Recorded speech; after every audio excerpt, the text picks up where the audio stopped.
এই ভিডিওতে দেখবো হচ্ছে এক্সপেন্স কিভাবে হচ্ছে আপনি অ্যাড করতে পারেন। আপনার দোকানের যত এক্সপেন্স আছে সেগুলো হচ্ছে ক্যাটাগরি অনুযায়ী কিভাবে অ্যাড করতে পারেন সেটাই দেখবো। জাস্ট এক্সপেন্সে ক্লিক করবেন, তারপর হচ্ছে এক্সপেন্স ক্যাটাগরিতে ক্লিক করবেন। দেন হচ্ছে আপনি একটা এক্সপেন্স ক্যাটাগরি দিতে পারেন, সেখানে হচ্ছে নাস্তা দিতে পারেন, তারপর ইলেকট্রিসিটি বিল দিতে পারেন, আপনার মতো আপনি দিতে পারেন। জাস্ট এখানে অ্যাড ক্লিক করবেন, ক্লিক করার পরে হচ্ছে দেখতে পাচ্ছেন এখানে হচ্ছে একটা কোড ছাবে। সো জেনারেট কোড দিলেন, একটা কোড, তারপর হচ্ছে নাম দিলেন, নাস্তা দিতে পারেন, ইলেকট্রিসিটি বিল দিতে পারেন, আপনার মতো আপনি দিলেন। সো এটা দিয়ে দিলেন। জাস্ট ওইখানে দেওয়ার পর হচ্ছে আপনার এখানে লিস্টে চলে আসবে। দেখেন এখানে আপনার এক্সপেন্স লিস্টগুলো চলে আসছে। সো ট্রান্সপোর্টের থাকতে পারে, সো যে এরকম থাকতে পারে, এগুলো চাইলে আবার ডিলিটও করতে পারবেন, সমস্যা নেই।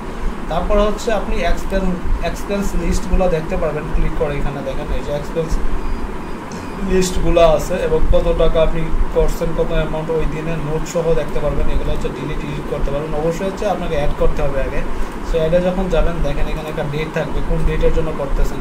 সো এখানে ধরেন আজকে ডেট আমি দিলাম। তারপর হচ্ছে এক্সপেন্স ক্যাটাগরি আমি নাস্তাতে করলাম, না হচ্ছে ইলেকট্রিসিটি আমি নাস্তা দিলাম ধরেন।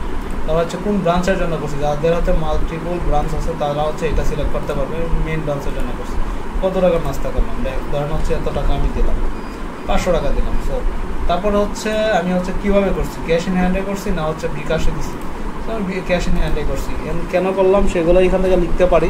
সো এভাবে একটা পুরো ডিটেল একটা লিখতে পারি, হ্যাঁ, কী করছি না করছি। সো সাবমিট দিব এবং হচ্ছে এটা দেখবেন অ্যাড হয়ে যাবে। এখানে যে অ্যাড হয়ে গেছে, ঠিক আছে। সো অ্যামাউন্ট চলে আসছে এক্সপেন্স লিস্টে এবং চাইলে এখান থেকে আমি এটাকে এডিট আবার ডিলিটও করতে পারবো। এখান থেকে চাইলে হচ্ছে আবার ক্যাটাগরিতে ফিল্টার করে, তারপর হচ্ছে ব্রাঞ্চ অনুযায়ী, তারপর এই যে দেখেন ক্যাটাগরি অনুযায়ী, ডেট অনুযায়ী, কাস্টম ডেট অনুযায়ী আমি চাইলে এটাকে সাবমিট করে এগুলো আবার দেখতেও পারি।